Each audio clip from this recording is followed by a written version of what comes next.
Quand est-ce que c'est nécessaire de consulter? Il n'y a pas vraiment de seuil universel et ça va dépendre d'un certain nombre de repères. Si le sommeil il est très perturbé, si on perd le plaisir, ou même qu'il y a des fois des signes physiques, on a beaucoup de douleurs, on a mal au ventre, des troubles digestifs inexpliqués, etc. Ça peut être des indices mis bout à bout qui peut dire non, ça peut valoir le coup. Peut-être vous êtes-vous déjà dit qu'aller chez un psy ne vous ferait pas de mal. Peut-être même sentez-vous, en ce moment, que ce besoin devient pressant, essentiel, mais que vous n'osez pas. Que dire? Par quoi commencer? Est-ce que cela signifierait que quelque chose ne tourne pas rond chez vous? Pourtant, vous seriez loin, très loin d'être le premier ou le dernier, et tant mieux, car on sait aujourd'hui que les psychothérapies sont efficaces dans des situations aussi diverses que des troubles anxieux ou dépressifs, du comportement alimentaire, de l'humeur, les addictions, l'hyperactivité. Alors quelle que soit votre souffrance psychique, il y a très probablement une psychothérapie qui peut vous aider. Le tout, c'est de trouver la bonne et le bon praticien. C'est pas simple, se repérer dans la jungle des psys, entre les psychologues, les psychiatres, les psychothérapeutes, les psychopraticiens, les psycho-énergéticiens et j'en passe. Vaut-il mieux se tourner vers un psychologue ou un psychiatre? Que veut dire le titre de psychothérapeute? Qu'est-ce qu'une psychothérapie et pourquoi dans certains cas on nous recommande une thérapie cognitivo-comportementale, une TCC et dans d'autres une thérapie assistée par EMDR ou une approche systémique? David Masson est psychiatre au Centre psychothérapeutique de Nancy. Que ce soit auprès de ses patients ou du grand public, il déconstruit les préjugés et les peurs qui entourent le suivi psychologique et aide à s'y retrouver dans ce labyrinthe qu'est la prise en charge en santé mentale. Dans notre précédent épisode, nous avons tenté de comprendre pourquoi les troubles psychiques touchent une si grande proportion d'entre nous. Aujourd'hui, justement, il va aussi nous expliquer ce qu'est une psychothérapie, comment elle se déroule et comment trouver l'accompagnement qui nous correspond.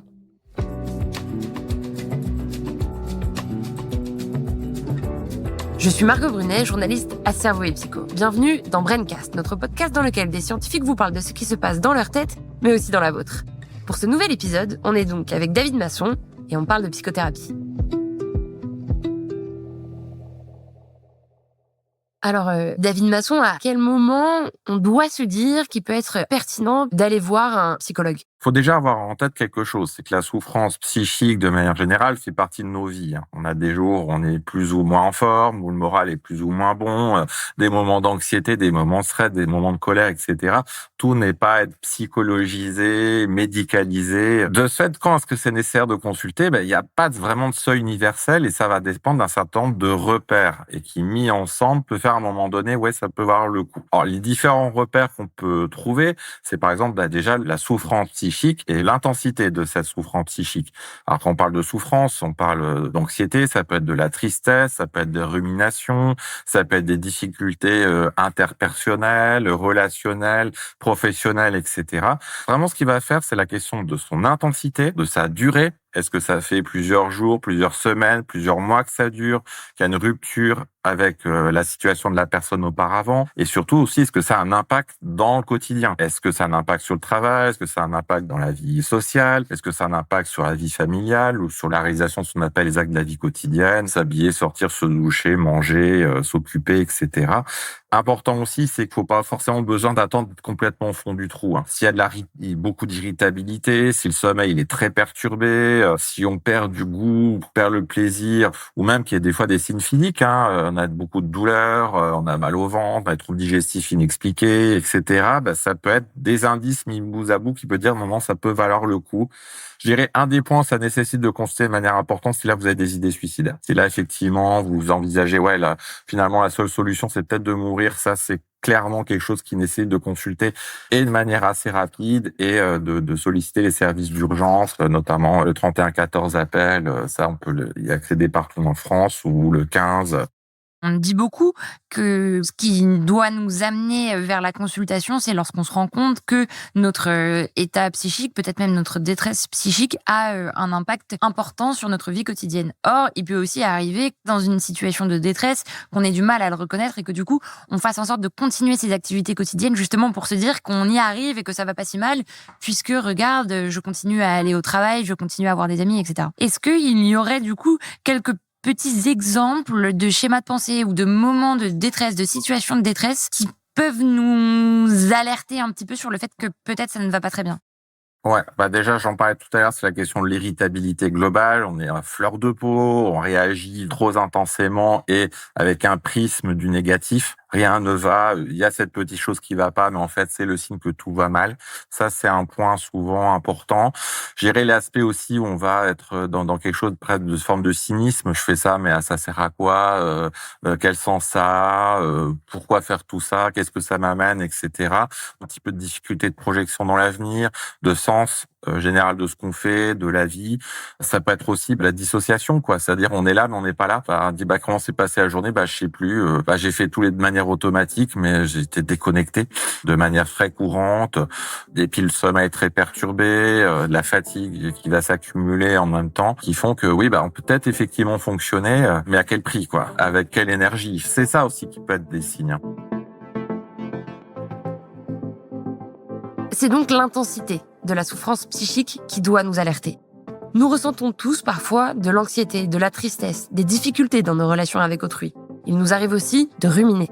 Cela ne veut pas dire qu'il soit immédiatement nécessaire de consulter. C'est lorsque ces situations s'installent dans le temps et ont un impact constatable sur notre vie quotidienne, lorsque l'on sent une rupture avec notre état habituel, qu'il devient pertinent d'aller vers un psy. Et cela n'a rien d'extraordinaire. Chaque année, près de 8 millions de personnes en France reçoivent des soins en lien avec leur santé mentale, soit autour de 12% de la population. Ce sont souvent des troubles anxieux ou dépressifs qui poussent à chercher un accompagnement. Le problème, c'est qu'avec les multiples appellations et spécialités, on ne sait pas forcément comment s'y prendre ni à quelle porte frapper. Il suffit de chercher en ligne un psychologue près de chez soi ou de prêter attention aux plaques dans les rues autour de chez soi pour y voir tantôt des psychopraticiens, des coachs en développement personnel ou des énergéticiens. Alors, faut-il aller voir un psychologue, un psychiatre, un psychothérapeute, peut-être même un psychanalyste ou encore un coach en santé mentale? David Masson conseille, dans un premier temps, d'aller vers son médecin traitant. Et alors, lorsqu'on est dans cette situation et qu'on se dit qu'il est opportun pour nous de se tourner vers un accompagnement psychologique, quelle est la personne à contacter en premier? Est-ce qu'on va directement vers un psychologue, un psychiatre, un psychothérapeute? Est-ce qu'il y a pour vous un autre professionnel de santé qui doit nous recevoir dans un premier temps? C'est pas simple de se repérer dans la jungle des psys, entre les psychologues, les psychiatres, les psychothérapeutes, les psychopraticiens, les psycho-énergéticiens et j'en passe. Donc, vous avez toute une gamme où quand on n'est pas dedans, effectivement, se repérer dedans, c'est pas simple. Je pense que déjà, quelque chose d'important, c'est déjà donner une information de qui fait quoi. Le psychologue est formé donc à pouvoir à la fois comprendre des mécanismes psychologiques et proposer un travail psychothérapique. Et le psychiatre a une formation de médecine à la base, qui s'est formé dans une spécialité autour de la prévention, de la détection, du diagnostic et du traitement des troubles mentaux, et qui peut proposer à la fois psychothérapie et médicaments. Alors, qui est s'adressant en premier? Ça dépend des situations. Je dirais si c'est une situation classique, en tout cas entraînement niveau de souffrance significative, je pense que le premier interlocuteur, ça peut être déjà son médecin traitant. C'est une porte d'entrée qui est tout à fait pertinente. Il connaît votre histoire. Il peut aussi chercher une cause organique, parce qu'il faut pas oublier aussi qu'une souffrance psychologique, ça peut être aussi un symptôme, un signe d'une autre type de maladie. Donc, il faut aussi pouvoir explorer cette dimension-là. Les médecins traitants aussi voient énormément de patients atteints de troubles psychiques dans leur patientèle. On considère que c'est quand même un quart de la patientèle des médecins traitants, ce qui est pas rien. Et puis, il y a un réseau de correspondants aussi avec les psychologues, psychiatres, etc. Donc, c'est vraiment un premier interlocuteur de choix qu'il faut absolument pas négliger et qui après peut orienter vers psychologue, vers psychiatre, etc.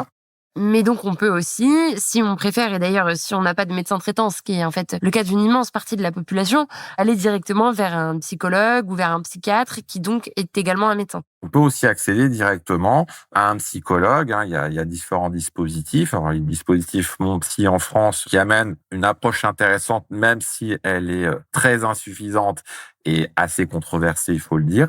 Et puis aussi, on peut aussi consulter un psychiatre en première intention. Si le trouble est complexe, si la situation est évocateur d'une dépression sévère, d'un trouble bipolaire, peut-être d'un trouble psychotique, qui est associé à plusieurs pathologies, qui est associé aussi à des problématiques d'addiction, s'il y a des antécédents dans la famille, etc. Ça peut valoir le coup de taper à la porte d'un psychiatre en première intention. Donc, psychiatre, psychologue, psychothérapeute sont des titres qui sont encadrés et qui sous-entendent qu'il y a une formation adéquate derrière, ce qui n'est pas le cas de psychopraticien et de toute autre dénomination. C'est ça, la dénomination protégée psychothérapeute qui aujourd'hui est effectivement affiliée aux psychiatres, aux psychologues en France, effectivement, où on est sur quelque chose de bien légiféré. De ce fait-là, psychopraticien, ça peut être tout. Évidemment, il y a du très bon, ça c'est certain, mais c'est plus compliqué de se repérer. Reprenons ce point parce qu'il est absolument crucial et complexe quand on n'est pas familier de ce milieu de la santé mentale. Un psychiatre est un médecin ayant choisi une spécialité en psychiatrie. Un psychologue est titulaire d'un diplôme universitaire en psychologie. Le psychiatre est donc plus indiqué dans des situations d'urgence, notamment des troubles comme des dépressions sévères, une bipolarité. Étant également médecin, il est donc habilité à prescrire des traitements médicamenteux, chose que ne peut pas faire un psychologue. Ces distinctions sont d'autant plus importantes qu'elles influent sur le remboursement. Aller voir un psychiatre, puisqu'il est aussi médecin, donne droit à un remboursement au moins partiel par l'assurance maladie. Le reste du montant de la consultation est souvent pris en charge par votre mutuelle. Si on opte pour un psychologue, la consultation pourra aussi être remboursée par l'assurance maladie grâce au dispositif Mon Soutien Psy. Lancé en 2022 pour faire face à l'aggravation des indicateurs de santé mentale après la crise sanitaire, il offre l'accès à 12 séances chez un psychologue. Certaines mutuelles prennent également en charge une partie de la consultation chez le psychologue. Psychiatres et psychologues peuvent également disposer du titre de psychothérapeute qui est encadré depuis 2010. Cela veut dire qu'ils ont suivi une formation spécifique pour pouvoir pratiquer une des psychothérapies. Ce n'est pas forcément le cas, par exemple, d'un psychopraticien. Ce terme, lui, peut être employé par tout un chacun, puisqu'il n'est pas encadré. Et il est même de plus en plus utilisé depuis une quinzaine d'années et l'encadrement strict du titre de psychothérapeute. Après cet encadrement, on a vu proliférer les pseudothérapeutes qui, ne pouvant satisfaire les bonnes conditions, se sont autoproclamés professionnels de santé mentale, d'où la difficulté à faire le tri. Retenez donc que tant que le professionnel dont vous vous rapprochez a le titre de psychothérapeute, vous pouvez être sûr qu'il est formé spécifiquement aux psychothérapies. Reste ensuite à savoir si ce dernier et son accompagnement vous conviennent, car il est possible que sa méthode ou son attitude ne vous correspondent pas. Alors même si on est chez un psychothérapeute qui donc a suivi une formation fiable, il vaut mieux toujours être vigilant. Comment on fait pour savoir si son psychologue, si son psychiatre est fiable? Est-ce qu'il y a certains signes auxquels il faut qu'on fasse attention? En termes de fiabilité, je dirais que les points importants, c'est quelle est l'attention que porte votre psy avec vous? Est-ce qu'il écoute activement? Est-ce qu'il n'est pas en même temps sur son ordinateur en disant oui, oui, oui, en hochant du chef simplement? Est-ce que la fois suivante, il se rappelle des choses que vous avez dit? Il faut aussi qu'il soit transparent, qui peut expliquer ce qu'il fait, quelles sont ses approches, qui ne promet pas de guérison garantie. Il y a vraiment des red flags, promesses qui sont irréalistes. Ma méthode va vous permettre de vous guérir à 100%. Il n'y a que moi qui peut vous aider. Ça, c'est une alerte. Pression pour prolonger les séances. Je voudrais arrêter, mais non, il faudrait qu'on se voit encore 2, 3, 4, 5, 10 fois, etc. On a besoin de se voir, etc. Pourquoi? Comment? Sans expliquer. L'isolement aussi. Ne parlez pas de vos séances à vos proches, mais vos proches, ils ont tort, vous devriez prendre de la distance, etc. Ça aussi, c'est quelque chose aussi qui peut rentrer dans le cadre de relations d'emprise et qui peuvent exister. Les relations psychiatre, psychologue, patient, c'est des relations asymétriques qui peuvent être le terreau d'emprise et il y a malheureusement assez régulièrement des affaires dramatiques d'emprise et de violences sexuelles, malheureusement, qui peuvent arriver. Donc, des phrases type, je vous dis quelque chose, mais je ne dis pas ça à tout le monde, ou qui font des propositions un peu étranges, qui ne rentrent pas dans un contexte thérapeutique, des relations qui sortent du cadre thérapeutique, ou qui cherchent aussi à prendre le contrôle sur votre vie, qui devient indispensable à votre vie. Est-ce que le thérapeute s'appuie sur des méthodes codifiées, documentées, connues? S'il s'appuie sur les TCC, qui sont bien codifiées, mais et qui vous présentent à côté de ça une espèce de technique obscure que vous avez jamais entendu parler, mais qu'il y a que lui qui utilise et que ça a des effets miraculeux. Attention à ça. De toute façon, un travail psychothérapeutique, ça travaille à l'autonomisation du patient, pas l'inverse. Et puis surtout, s'il y a besoin de discréditer le regard extérieur et autrui, ça c'est pas bon non plus. Voilà, c'est des points. On n'a pas besoin de discréditer l'autre pour faire valoir la qualité de ce qu'on propose. Quel regard vous portez sur les consultations à distance? Elles se sont énormément démocratisées ces dernières années. Elles apparaissent comme une alternative, en tout cas un palliatif à la pénurie de médecins dans beaucoup de zones. Pour autant, j'imagine que la relation qu'on noue à travers un ordinateur est pas la même et que ça peut donc peut-être devenir un point de faiblesse de la psychothérapie. C'est une très bonne question. Vous faites bien de le souligner. La question de la téléconsultation en psychiatrie, en psychologie, c'était presque un gros mot avant le Covid. C'était le sacro-saint présentiel, indispensable. Il ne pouvait pas y avoir des relations thérapeutiques à distance, etc. Arrivé la pandémie de Covid, et là, pas le choix. Il a fallu faire de la téléconsultation. Et là, ce qu'on a observé, finalement, c'était peut-être pas si terrible, abominable ou en tout cas dégradé qu'on aurait pu l'imaginer. Parce que c'est quand même des techniques qui permettent d'améliorer l'accès aux soins. Ça réduit largement les difficultés logistiques, s'adapter pour beaucoup de patients. Et on a quand même beaucoup d'informations, même en visio. C'est quelque chose qui peut permettre de faire correctement le travail de psychothérapeute et puis même aussi de donner des informations sur l'environnement des patients. Pendant la période Covid, moi, j'ai plein de patients qui m'ont fait visiter leur intérieur pendant les consultations.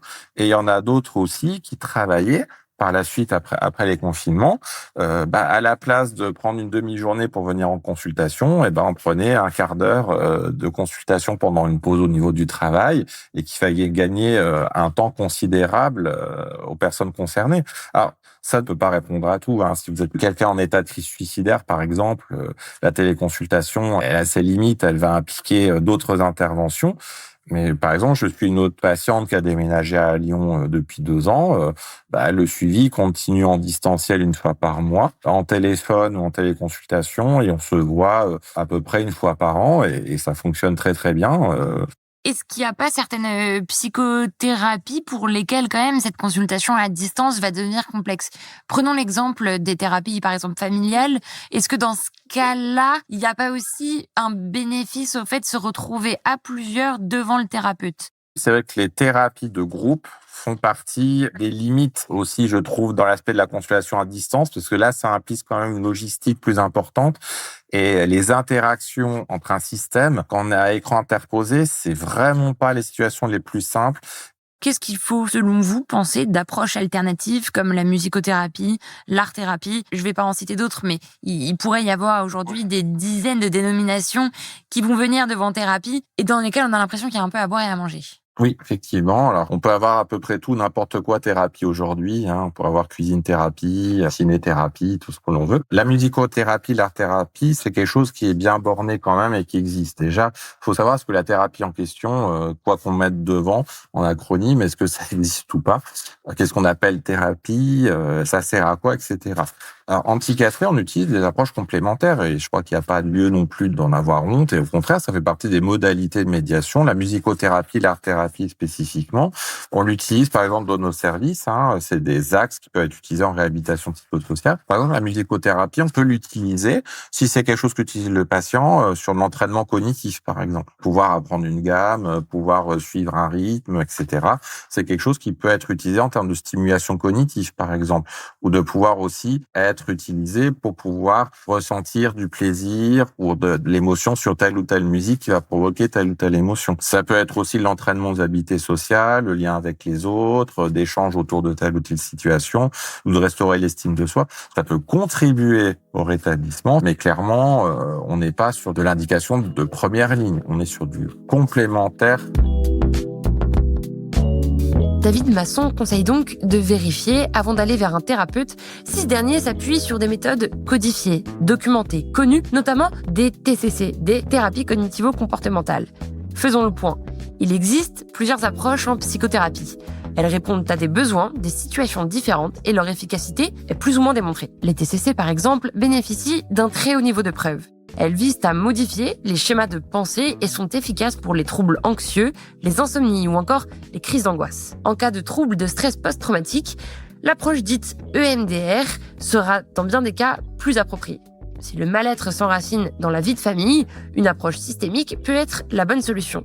Mais peut-être que l'approche psychanalytique, dite psychodynamique, vous attire davantage. Vous devez alors garder à l'esprit qu'elle a été remise en cause par de nombreuses études scientifiques, ce qui ne vous empêche pas de la préférer à une autre. Il peut donc être utile, avant d'aller vers un psychologue, de se renseigner sur son approche et sur les formations qu'il a suivies. D'autant plus qu'au-delà des psychothérapies que je viens de vous présenter, il existe d'autres approches. Justement, si on en parle dans un premier temps à son médecin généraliste, il pourra nous diriger vers le bon spécialiste. Il est aussi possible qu'un psychologue vous redirige vers un confrère, car il estimera que celui-ci a une formation plus adéquate. Et si vous voulez en savoir plus sur ces différentes psychothérapies, leurs indications et leur niveau de preuve, tout est décrit dans le numéro de Cerveau et Psycho dont est tiré ce podcast, qui est en kiosque en ce mois de juin. Alors, Lorsqu'on a commencé à débroussailler tout ça, qu'on a potentiellement une idée de professionnel formé vers lequel se tourner, il y a des appréhensions qui peuvent subsister et qui peuvent nous empêcher de sauter le pas, si je puis dire. Quels seraient, selon vous, les principaux conseils à donner à une personne qui désormais sait qu'elle en a besoin, a une idée de professionnel en tête, mais hésite parce qu'elle ne se sent peut-être pas légitime? Oui, alors ça, c'est très, très fréquent, hein. La question de franchir le pas d'un thérapeute, d'un psychothérapeute, que ce soit psychologue ou psychiatre, ça reste quand même encore aujourd'hui un tabou réel, hein. Et ça repose beaucoup, en tout cas, sur une représentation erronée de ce qui va s'y passer. Comment ça va se passer si j'ai parlé à un psychiatre? Est-ce qu'il va vouloir m'hospitaliser? Est-ce qu'il va vouloir me donner des médicaments à tout prix? Et puis si j'y vais, est-ce que je mets le doigt dans un engrenage où je pourrais jamais m'en sortir? Enfin, il y a plein de questions qu'il y a comme ça. Donc c'est beaucoup de personnes qu'on voit, ils viennent avec une certaine appréhension. Ce qu'il faut bien comprendre, c'est que si on a ce type de peur, ça concerne beaucoup de monde. Il faut avoir bien en tête que le professionnel, en fait, quand il est là, s'il cherche, c'est dans un premier temps à comprendre ce qui vous arrive. Il n'est pas là pour porter un verdict, il n'est pas là pour poser un jugement. Venez avec ce que vous avez et pas ce que vous croyez avoir.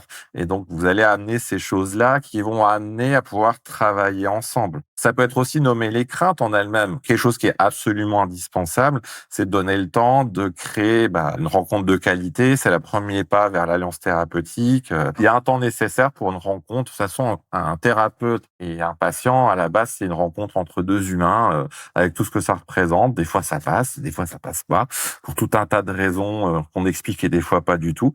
Mais ça a le droit de pas marcher aussi, ça a le droit de pas matcher, et ça veut pas dire forcément que vous avez pas assuré.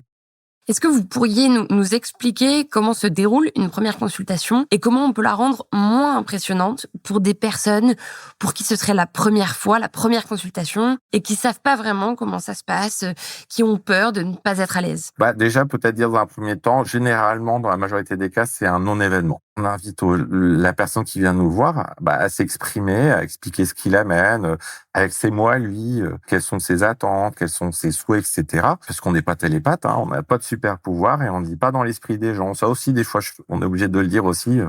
Pour bien comprendre, on a besoin, de vous expliquer. Par exemple, quelqu'un vient, souvent c'est ça, dire, je viens parce que je suis déprimé. Ok, expliquez-moi ce que vous mettez derrière ce terme-là, et concrètement, ça se passe comment. J'ai besoin que vous me montrez, vous m'expliquez bien ce qu'il en est pour pouvoir bien m'imprégner de votre situation. Faut avoir aussi en tête qu'il n'y a pas de bonne réponse. Faut pas chercher à être le bon patient à tout prix. Des fois, il y a des détours et c'est pas grave, hein. Des fois, les gens vont s'excuser, dire voilà, je sais pas trop comment expliquer, mais c'est pas un problème, hein. On est là justement pour prendre le temps d'établir une relation qui va se construire progressivement. Ça se décrète pas en 5 minutes. Et de toute façon, le premier rendez-vous, c'est pas spectaculaire, hein. On va recueillir des données, en gros, d'essayer de mieux comprendre la personne dans sa situation, son environnement, qu'est-ce qui semble lui poser problème, et puis de créer cet espace de lien de confiance et de poser le cadre, tout simplement, hein. Ça dure généralement 3/4 d'heure à 1 heure pour un premier entretien, que ce soit avec un psychologue ou un médecin aussi. J'imagine justement de toute façon qu'il faut pas hésiter à poser des questions au psychologue en face de nous.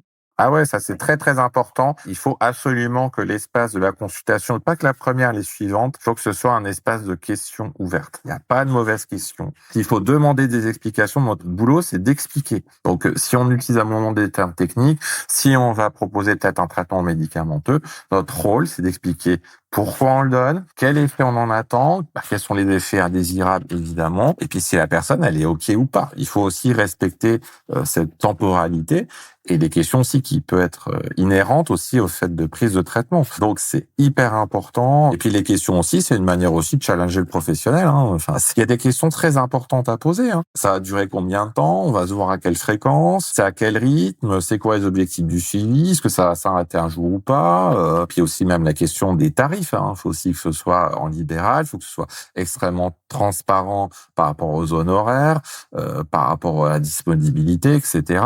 Je vous donne un exemple concret. Actuellement, mon exercice me permet absolument pas de voir un patient 1 fois par semaine, par exemple, hein. Ce serait extrêmement compliqué. Il faut l'expliquer, ça. Parce que des fois, il peut y avoir aussi des attentes irréalistes par rapport à ça, sur la durée, la fréquence, etc. Alors, bien sûr qu'on va adapter en fonction des problématiques des patients, mais il faut pas promettre l'impossible. En tant que patient, comment envisager le fait qu'il y ait une proposition médicamenteuse qui soit faite par un psychiatre? Le médicament fait partie des outils de base à notre disposition qui ont révolutionné quand même la pratique de la psychiatrie sur la deuxième moitié du XXe siècle et qui ont ouvert des possibles qui n'étaient pas possibles avant. Le médicament, il reste important, voire indispensable pour un certain nombre de troubles. Je pense notamment aux troubles psychotiques, je pense notamment aux troubles bipolaires. Un trouble bipolaire qui est pas traité par thymorégulateur de fond, ça me paraît extrêmement compliqué. Et des dépressions sévères. Aller faire une psychothérapie comportementale et cognitive avec une dépression sévère au point la personne dans l'incapacité de réfléchir, ne serait-ce que bouger, vous n'allez pas y arriver en fait. Et donc, je dirais que on a besoin aussi des médicaments dans notre arsenal, à condition toujours, comme tout outil, que ce soit bien utilisé avec la bonne personne au bon moment, avec un objectif précis. Attention aussi, tous les médicaments se valent pas. Les antidépresseurs, c'est pas la même chose que les anxiolytiques, c'est pas les mêmes choses que les régulateurs de l'humeur, et avec pas les mêmes niveaux de vigilance en termes de prescription. Je dirais que malheureusement aujourd'hui encore, les Bexomil, Seresta, Xanax, etc., ils sont plus facilement acceptés que les antidépresseurs, ce qui est complètement un non-sens d'un point de vue des fins désirables en termes de tolérance-dépendance. Il y a beaucoup de troubles qui se soignent sans médicaments, c'est important de le dire aussi. Les états dépressifs légers à moyens, dans les recommandations, c'est psychothérapie en première attention. Pareil pour les troubles anxieux légers. C'est pas parce qu'on va voir un psychiatre qu'on va forcément sortir avec une ordonnance. C'est important aussi de le dire. Souvent, c'est l'association médicaments et psychothérapie dans les formes les plus sévères qui donne les résultats les plus satisfaisants. Oui, et il faut être à l'aise de dire si on veut pas forcément d'un traitement. Alors, en tant que psy, je préfère largement que les gens me le disent plutôt que je me fasse des films en me disant mais ça va pas, mais je sais pas pourquoi et je comprends pas. J'ai toujours tendance à valoriser la transparence, la transparence sur les choses qui vont pas, sur les difficultés qu'il peut y avoir sur les médicaments. Je préfère 10 fois qu'un patient me dise en fait, me prescrit un antidépresseur, mais j'osais pas le dire, mais je l'ai pas pris. Plutôt qu'il fasse semblant d'eux et que je fasse avec une fausse base et qui fait que je vais pas bien prescrire parce que je ne connais pas l'observance du traitement, par exemple. Donc quelqu'un qui vient de dire faut que je vous avoue un truc, je prends pas bien mon traitement, je vais plutôt le remercier en disant c'est bien, ça m'évite de faire des bêtises. Du coup, pour une personne, par exemple, qui souffrirait d'une dépression sévère, il y a la possibilité d'être suivi à la fois par un psychiatre et par un psychologue. Ou est-ce que le psychiatre peut suffire à lui-même? C'est tout à fait possible. On va pouvoir mettre au profit du patient les différentes compétences, à la fois du médecin autour du traitement médicamenteux, mais du psychologue autour de l'aspect psychothérapeutique et infirmier autour du suivi du traitement, du soutien et aussi sur de l'aspect psychothérapeutique et accompagnement. Donc on peut avoir une synergie des compétences. C'est pas du tout rare dans nos exercices. Si on a moins envie d'aller voir son psy, est-ce qu'il faut se dire que c'est parce que nous allons mieux et que donc ça peut être le temps de mettre un terme au suivi? Ou est-ce que justement ça doit nous alerter parce qu'on doit se dire peut-être que je ne veux pas y aller parce que je ne veux pas que ça me pousse à ruminer, ce qui serait plutôt un signal inverse? Voilà, comment on fait pour interpréter le fait qu'on n'a plus forcément envie d'aller chez son psy? C'est une excellente question parce qu'en fait, il n'y a pas de réponse simple. En pratique, c'est très complexe parce que ça peut être baisse de motivation parce que cliniquement, ça va moins bien, notamment des conduites d'évitement dans les troubles anxieux, ou problématiques de perte de plaisir et de perte de motivation dans la dépression qui va s'accentuer. Dans ce cas, j'y vais pas parce que j'ai pas l'énergie pour y aller. Donc, ça peut être ça aussi. La baisse de motivation, ça peut être aussi une symptomatologie qui s'exprime, mais ça peut être aussi à l'inverse. Il y a plus besoin, les choses vont mieux, quoi. C'est comme tout comportement. Sans la grille de lecture, on peut pas en tirer grand-chose sans qu'on aille explorer concrètement ce qu'il en est. D'où l'importance d'en parler aussi avec son thérapeute. J'ai une baisse de motivation parce qu'il se passe ça, et ça oriente aussi la grille de lecture. Et donc dans ce cas, comment on fait pour savoir quand est-ce qu'il faut arrêter le suivi? Il faut que l'arrêt soit de penser dès le départ, comme une possibilité annoncée. Parce qu'on parlait du franchir le pas tout à l'heure. Il y a des premières choses, je pense qu'il faut dire, c'est que c'est pas parce qu'on franchit le pas qu'on est rentré dans un rouage dans lequel on n'en sortira jamais. Il y a plein de gens qui ont besoin d'un accompagnement psy à un moment de leur vie, qui va commencer, qui va s'arrêter. C'est pas rare. Donc déjà, il faut pouvoir déjà le dire. Quand un suivi psy s'arrête, c'est pas forcément une rupture. Ça peut être aussi une transition vers autre chose, parce que les objectifs sont atteints, parce qu'on a pu mobiliser ses ressources, parce que la souffrance a baissé, parce qu'on a retrouvé un niveau de vie, de fonctionnement relativement satisfaisant. Puis il faut que le thérapeute soit OK, et peut en discuter aussi, il n'y a pas de souci. C'est des moments toujours émouvants, et je dis toujours ça, quand les patients ont plus besoin de nous, c'est la plus belle des récompenses. Ça veut dire que la personne, elle arrive à se débrouiller sans nous, et c'est super en vrai. Dernière question, mais elle est peut-être la plus importante. Comment fait-on quand on sent que c'est un proche qui est en détresse et que lui ne reconnaît pas forcément la nécessité de consulter, d'aller vers un accompagnement, soit parce que c'est un refus lié à son histoire de vie, soit parce que c'est une négation de la situation et de son état. Comment est-ce qu'on peut trouver les mots et ce qui peut être bénéfique de prendre le rendez-vous pour lui, pour le mettre devant le fait accompli? C'est toujours très, très, très compliqué. Je suis à côté de quelqu'un, d'un proche qui souffre, qui veut pas. Comment je fais? Ça fait partie des questions absolument récurrentes et très, très fréquentes dans nos exercices et c'est pas simple du tout. Il y a plusieurs choses, en tout cas, à avoir en tête qui sont assez contre-intuitives. C'est déjà, il faut dans la mesure du possible ne pas foncer, ne pas forcer, ça fonctionne pas, ça. Faut pas faire à la place aussi. On aimerait des fois avec un proche qui va pas bien, je dis je vais prendre cette part de souffrance et je vais compenser, etc. Ça marche pas. Malheureusement, quand quelqu'un est déprimé, on peut pas déprimer à sa place. Donc en fait, pouvoir amener l'espace de parole qui permet d'exprimer ce qu'on peut observer. Par exemple, qu'il a l'impression qu'il souffre, qu'il voit moins bien, qu'est-ce qu'il en pense, que je m'inquiète, etc. C'est des choses qui peuvent être amenées à ouvrir le débat. C'est de proposer d'en parler sans imposer, qu'il y ait cet espace de parole qui sera peut-être pas là au moment T, mais qui sera peut-être là demain, sur le lendemain ou plus tard. En tout cas, de pouvoir être disponible au moment où l'espace de parole sera possible. Et des fois, il faut attendre un petit peu. C'est pas facile. C'est aussi, par rapport à la consultation, c'est dédramatiser la consultation comme on a parlé au départ. Hein. Des gens aussi qui veulent pas consulter parce qu'ils ont une peur, une représentation négative des soins psychiatriques, ils ont crainte qu'est-ce qu'on pourrait trouver derrière. Je sais que ça va pas, mais je ne veux surtout pas voir ce qu'il y a parce que j'ai très très peur de ce que je pourrais trouver. Un petit point de vigilance quand même, c'est quand même évaluer le risque suicidaire. Ça, c'est quelque chose qui peut aussi nécessiter une intervention plus directe et poser la question directement de est-ce que tu as des idées suicidaires? Est-ce que tu penses que ça arrive au point où tu penses à mourir? Contrairement à ce qu'on pense, c'est pas quelque chose qui est suicidogène, mais qui va souvent permettre de soulager. Dans le sens, je peux avoir un espace sans être jugé par rapport à ça. Les gens sont souvent très réticents, mais il faut pas hésiter à poser la question, en vrai. Pareil sur le niveau de souffrance. Il faut pas forcément attendre que la personne dise « j'attends qu'il me dise qu'il va mal ». On peut aussi être proactif en disant « voilà, j'ai observé ça, qu'est-ce que t'en penses, je m'inquiète ». Bref, il n'y a pas de recette toute faite, mais c'est des petites choses qui permettent d'augmenter les chances qu'on puisse établir le canal de communication sur l'aspect de la souffrance. C'est un marathon, c'est pas un sprint quand quelqu'un va pas bien. Et donc on a intérêt à pouvoir tenir sur la durée aussi, donc il faut faire aussi gaffe à soi. Ça coule aussi comme une évidence, mais il faut pas se cramer complètement dans cet exercice qui prend malheureusement du temps. Suivre une psychothérapie, c'est long, parfois même très long. Il y a déjà tout ce temps qui précède la première consultation. Il faut accepter que l'on a besoin de cette aide d'un professionnel, puis identifier l'accompagnement et le professionnel qui nous correspondent, et dépasser les appréhensions de la première consultation. Et le parcours ensuite.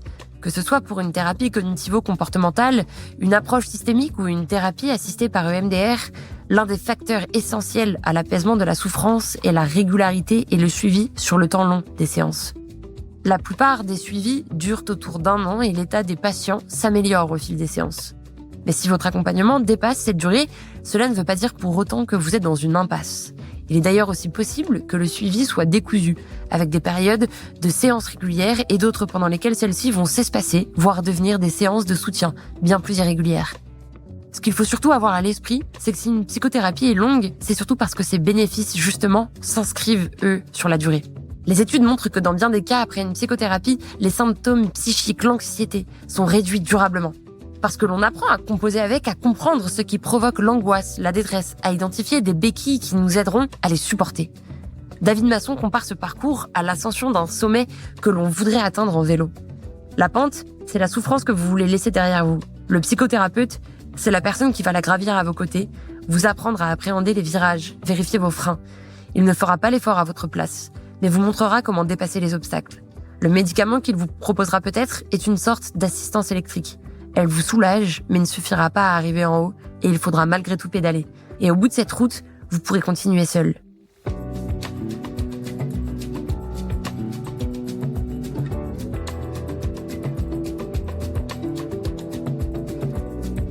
Vous venez d'écouter Braincast, un podcast de Cerveau et Psycho. Je suis Margot Brunet, j'ai écrit et tourné cet épisode. La réalisation et le mix sont de Gautam Shukla. Braincast est disponible sur toutes les plateformes d'écoute. Vous pouvez nous laisser des étoiles, des commentaires et surtout en parler autour de vous. Vous pouvez également nous rejoindre sur nos réseaux sociaux et sur cerveauetpsycho.fr.